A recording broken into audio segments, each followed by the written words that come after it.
हरे कृष्णा। आज के इस वीडियो में हम बात करेंगे देवगुरु बृहस्पति के गोचर की। देवगुरु बृहस्पति का गोचर 20 नवंबर 2020 को मकर राशि में होने जा रहा है। अपने मूल त्रिकोण राशि धनु से देवगुरु बृहस्पति अपनी नीच की राशि मकर राशि में गोचर करने जा रहे हैं। इस पूरे गोचर का क्या इफेक्ट हो सकता है तुला राशि एवं तुला लग्न के लिए, इसके बारे में इस वीडियो में हम डिटेल में जानकारी लेने वाले हैं, तो वीडियो अंत तक जरूर देखें।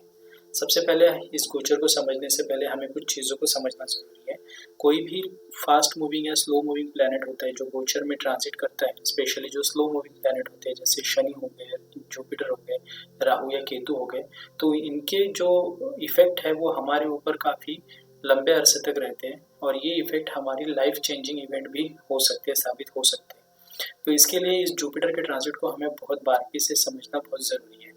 इसमें कुछ चीज़ें हैं, जैसे पहला पॉइंट हम देखेंगे कि तो इसकी ग्रहों की दृष्टि कहाँ पे जाती है। देवगुरु बृहस्पति की अगर प्लैनेटरी पोजीशन की बात करें तो तुला लग्न के लिए ये आपके 4th हाउस में आएगा और 4th हाउस से इनकी नवम दृष्टि जाएगी आपके 12th हाउस पे, पंचम दृष्टि जाएगी आपके 8th हाउस पे और सप्तम दृष्टि जाएंगी आपके 10th हाउस पे। तो बेसिकली हमें दृष्टियों को भी यहाँ पे जुपिटर के अंडरस्टैंड करना होगा और सेकेंडली हमें अंडरस्टैंड करना होगा कि मकर राशि में कौन से नक्षत्र आते हैं, क्योंकि ये जो गुरु का गोचर रहेगा ये आपको पूरे थ्रू आउट ईयर आपको एक समान फल देने वाला नहीं रहेगा। ये अलग अलग नक्षत्र में अलग अलग फल देने के लिए बाध्य हो जाएंगे। कौन से नक्षत्र में कौन सा फल मिल सकता है इसके बारे में हम पॉसिबिलिटी यहाँ पे देखते हैं। सबसे पहले शुरुआत करते हैं हम उत्तराषाढ़ा नक्षत्र की। मकर, हम सबको पता है कि मकर राशि में उत्तराषाढ़ा नक्षत्र फॉल होता है जो कि सूर्यदेव का नक्षत्र माना जाता है और इस नक्षत्र में देवगुरु बृहस्पति जो है वो 20 नवंबर 2020 से 7 जनवरी 2021 तक रहने वाली है।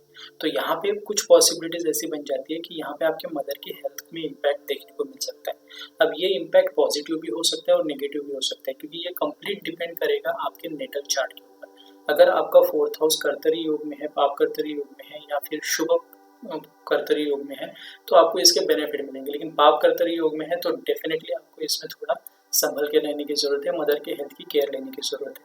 लेकिन यहाँ पे मैं आपको ओवरऑल जनरल रीडिंग बता रहा हूँ, तो एक पॉसिबिलिटी यहाँ पे बनती है कि मदर की हेल्थ में आपको कुछ ना कुछ उतार या चढ़ाव देखने को जरूर मिलेगा। सेकंड पॉसिबिलिटी यहाँ पे ऐसी बन जाती है कि आपके जो यंगर सिबलिंग्स हैं उनसे आपको, सॉरी एल्डर सिबलिंग्स है उनसे आपको गेन मिल सकता है, आपके फ्रेंड्स के थ्रू मिल सकता है और आपके गवर्नमेंट के थ्रू भी मिल सकता है। अगर आप गवर्नमेंट के साथ जुड़ के कोई काम करते हैं तो इस पर्टिकुलर ड्यूरेशन में आपको गेन मिलने की स्ट्रॉन्ग पॉसिबिलिटी बन जाती है, क्योंकि सूर्य देव जो है वो आपके 11th हाउस के लॉर्ड बनते हैं जो कि लाभ का है, विश फुलफिलमेंट का हाउस होता है। और उनके नक्षत्र में जब देवगुरु बृहस्पति गोचर करेंगे तो आपको सूर्य देव के भी कुछ फल जरूर मिलेंगे। यदि आपकी जन्म कुंडली में सूर्यदेव नीच के है तो इसी ट्रांजिट के ड्यूरेशन में आपके स्पाउस के साथ में आपकी बात बिगड़ भी सकती है।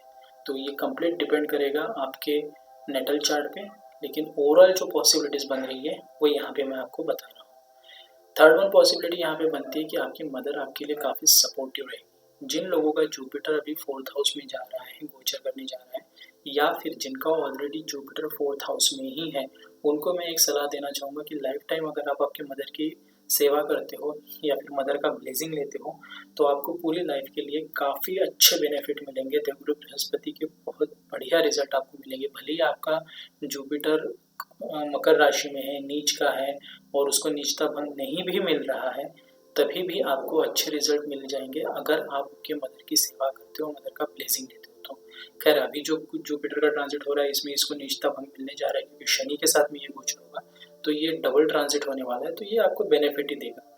अपार्ट फ्रॉम दैट लाल किताब भी यही कहती है कि आपकी मदर का ब्लेसिंग आपको सबसे ज़्यादा इम्पोर्टेंट है। इसके बाद में हम बात करेंगे एक पॉसिबिलिटी की। अगर 8th हाउस में आपका नेटल चार्ट में केतु है और आपका जुपिटर जो है वो गोचर में 4th हाउस में आ रहा है और आपकी केतु या जुपिटर की महादशा अंतरदशा कुछ भी चल रही हो, किसी दोनों में से एक प्लैनेट की या दोनों प्लैनेट की महादशा एवं अंतरदशा, तो आपको आपके स्पाउस की फैमिली के थ्रू सडन गेन मिलने की यहाँ पर स्ट्रॉन्ग पॉसिबिलिटी बन जाती है।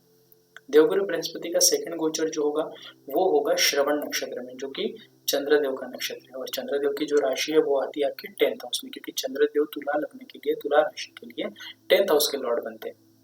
अब यहाँ पे जब ये लॉर्ड बन के मतलब चंद्रमा के नक्षत्र में जब ये गोचर करेंगे तो ये डेट होगी 7th ऑफ जनवरी 2021 टू 5th ऑफ मार्च 2021।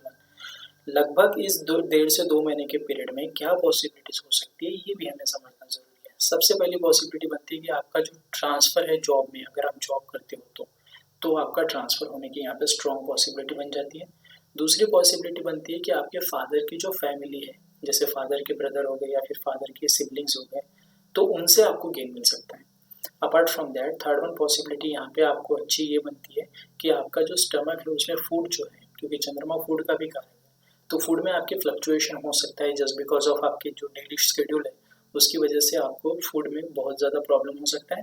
तो इस स्थिति को आपको ठीक करना है तो ये एक रेमेडी के तौर पे आप ले लीजिए कि आपको जंक फूड अवॉइड करना है, अदरवाइज यही गोचर में आपको हेल्थ इश्यूज भी हो सकते हैं, आपको केयर लेने की ज़रूरत है। अपार्ट फ्रॉम दैट अगर आप मिल्क से रिलेटेड या राइस से रिलेटेड, चावल से रिलेटेड कोई बिजनेस करते हैं, छोटा बड़ा जो भी करते हैं, तो उसमें आपको इस पर्टिकुलर ड्यूरेशन में काफ़ी गेन मिल सकता है। ये पॉसिबिलिटी यहाँ पे स्ट्रांगली बन के आती है। या फिर कोई ऐसी चीज़ जो सफ़ेद है, जैसे मिल्क और राइस सफ़ेद है, वैसी कोई चीज़ में आप डील करते हैं अपार्ट फ्रॉम कपड़ा। अगर आप क्लोथ्स में डील करते हैं, सफ़ेद को कपड़ों में डील करते हैं, तो वो यहाँ पे कंसिडर नहीं होगा। कुछ ऐसी चीज़ें जो खाने में यूज़ होती है और जिनका कलर सफ़ेद है, तो उस पर्टिकुलर चीज़ के बिजनेस में आपको यहाँ पे अच्छा गेन मिल सकता है। इसके बाद में एक और बात बताता हूँ यहाँ पे कि जो पॉसिबिलिटी बनती है कि आपके फैमिली जो है, मतलब स्पाउस की जो फैमिली है, उनके साथ में आपके रिलेशन इंप्रूव होंगे। कुछ लोग ऐसे भी होंगे जिनका स्पाउस के साथ में कुछ मैटर चल रहा है, कुछ कोर्ट केस या लिटिगेशन चल रहा है, तो उनको यहाँ पे रिलीफ मिलते हुए मुझे दिखाई दे रही है। अगर आप इस पर्टिकुलर ड्यूरेशन में अपने स्पाउस की फैमिली की हेल्प लेते हैं तो रिजल्ट आपके अकॉर्डिंग ही होने की स्ट्रॉन्ग पॉसिबिलिटी बन जाती है। तीसरा नक्षत्र जो आता है वो आता है धनिष्ठा नक्षत्र, जो कि मंगल देवता का है, और मंगल देवता आपके 7th के लॉर्ड है और 2nd हाउस के भी लॉर्ड है। तुला लग्न के लिए, तुला राशि के लिए मंगल देव मारक ग्रह है। अब मारक मतलब मार्केश के नक्षत्र में ये जब जुपिटर का ट्रांजिट होगा तो जुपिटर भी कुछ हद तक आपको मिले जुले फल देंगे। सबसे पहले हम समझ लेते हैं कि डेट कौन सी है।